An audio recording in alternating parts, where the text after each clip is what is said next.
Every fall, gardeners make one big mistake. They pour away what could be the best plant food they'll ever own. For years, Margaret drained her boiled potatoes and watched the cloudy water swirl down the sink without a thought. But one curious afternoon, she decided to save it, and what happened next left her speechless.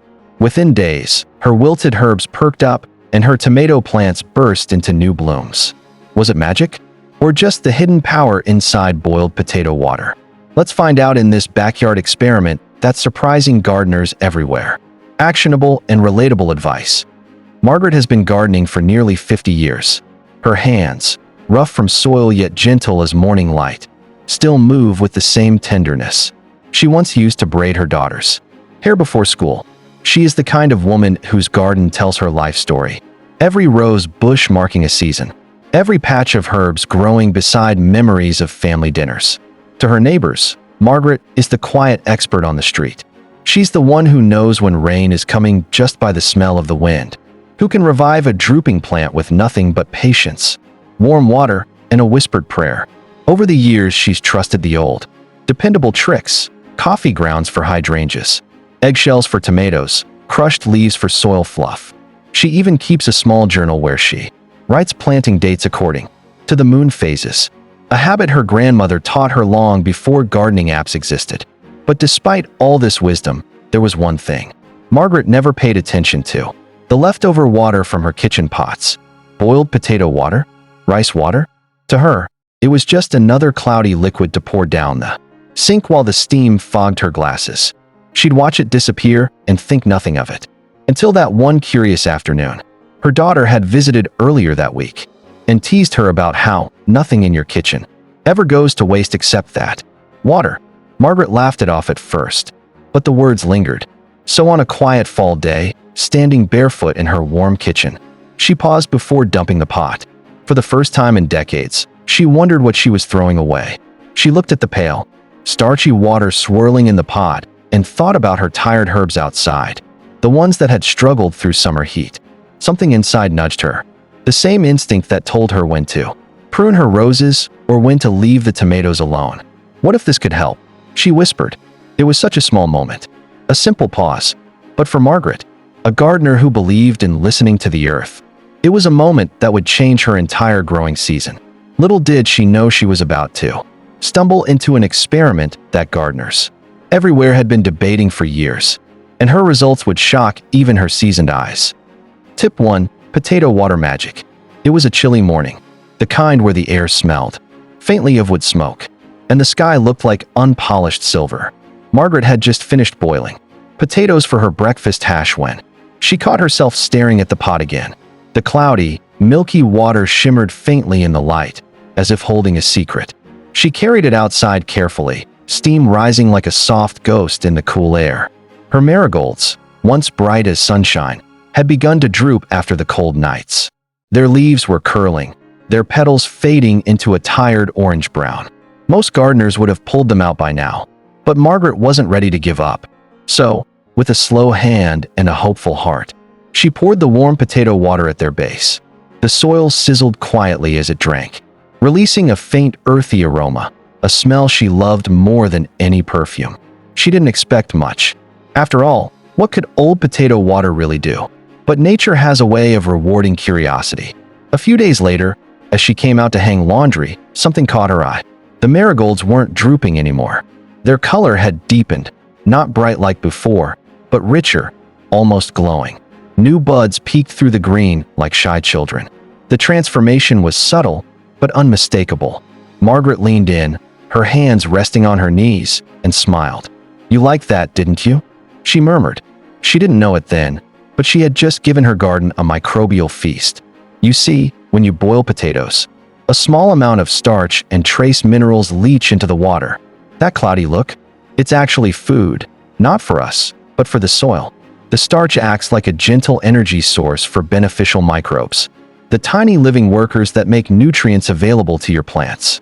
When those microbes thrive, the roots thrive. It's like sending a ripple of life through the ground. Even the trace minerals, calcium, potassium, and a touch of iron, help strengthen plant cells and boost resilience. The secret, though, is moderation. Potato water should be plain, no salt, no butter, no oil, just simple boiled water cooled to room temperature. Pour it at the base of your plants once in a while, and your soil will quietly thank you. As the days went by, Margaret began saving her potato water regularly. She even started a small kitchen water jar beside her sink for cooled rice and vegetable water. Each pour became a ritual, a small act of care that turned her waste into nourishment. Her neighbors noticed the change. "Margaret, your marigolds look like they've found the fountain of youth." One of them joked. She just smiled, not eager to give away her newfound secret. But inside, she felt a spark of pride, not just because her flowers had revived, but because she had rediscovered something she'd always believed. Nature wastes nothing. Have you ever tried saving potato water for your garden? What did you notice? Tip 2. Rice water revelation. A week later, Margaret decided to push her experiment a little further. Her marigolds were thriving from the potato water, their petals dancing with late-season life, and that small victory had stirred her curiosity. What if another kitchen leftover could do even more? This time, she turned to rice water. Every Sunday morning, Margaret rinsed her rice before cooking, watching the grains swirl like tiny pearls in the bowl. She'd always poured that cloudy rinse down the drain without a thought. But now, she looked at it differently, like a secret waiting to be tested. She saved a jar of it, let it settle overnight, and by morning, she was ready. Out in her tomato patch, the vines were still producing, but slowing down with the season's chill. The leaves had lost some of their deep green, and the soil looked tired. Perfect testing ground, she thought. With careful hands, she poured the rice water along the base of each plant, just enough to moisten the roots. It soaked in fast, and Margaret went about her day, not expecting much. But nature, once again, had a surprise waiting. By the end of the week, she noticed a change, not as subtle as before, but bold and visible. Her tomato plants had exploded with fresh leaf growth. The vines stretched higher, the leaves broad and lush. It looked like a miracle, but when she looked closer, something felt off. The stems were thinner, a bit fragile, bending under their own weight. The plants were growing fast, almost too fast, and Margaret's years of experience told her what that meant. Quick energy, but not lasting strength. That night, she sat on her porch, notebook in hand, jotting down what she'd seen. "Rice water gives them a rush," she wrote, "but potato water builds them up steady." The difference was fascinating. Rice water is rich in simple carbohydrates and a small dose of nitrogen, enough to give plants a short, energizing boost. It's like a cup of coffee for your garden. Great for a tired plant or seedlings that need a nudge, but not something to rely on every week. Without balance, too much of it can cause thin stems or moldy soil. Potato water, on the other hand, feeds the soil's community slowly and deeply. The starch is heavier, the minerals more balanced, a slow, steady meal that encourages lasting health instead of quick bursts. Margaret realized she didn't have to choose one or the other. Some days, her garden needed the steady, nourishing hug of potato water. Other times, it needed the quick encouragement of rice water to spark new life. Together, they became her quiet duo, nature's way of reminding her that growth, like life, works best in rhythm. Do you prefer slow, steady results or quick boosts in your garden? Tell us below. By the time spring arrived, Margaret's garden had become the talk of the neighborhood. Tulips swayed like dancers in soft morning light. Marigolds glowed as if lit from within, and her tomato vines stood tall, strong, and full of life. The same neighbors who once teased her about her kitchen experiments now stopped by just to ask, "What's your secret?" She'd smile, brush the soil from her palms, and say quietly, "It's not really a secret, just patience." To her, that little experiment, with potato and rice, water had become more than a gardening trick. It was a reminder of something she'd almost forgotten, that the best things in life often come from what we overlook. The scraps, the leftovers, the quiet moments of curiosity, they all hold hidden value, waiting to bloom when given care. Her garden was proof. It wasn't the fancy fertilizers or new gadgets that brought it to life. It was attention, consistency, and the willingness to believe that simple things like water from boiled potatoes or rinsed rice could still hold the power to nourish and restore. One morning, as she sat with her cup of tea, looking out at her flourishing garden, A thought came to her.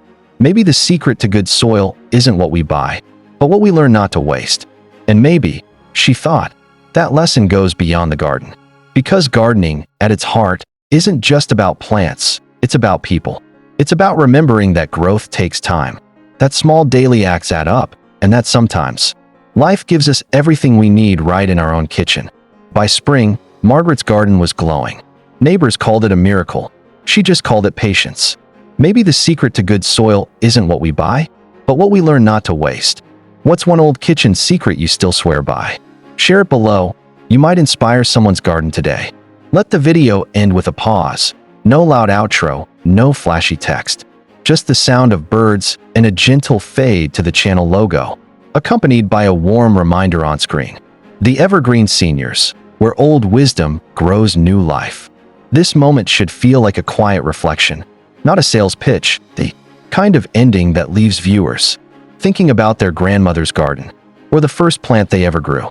Encourage sharing through emotion, the nostalgia of passing down wisdom, the pride of discovery, the joy of learning that something simple can still surprise us.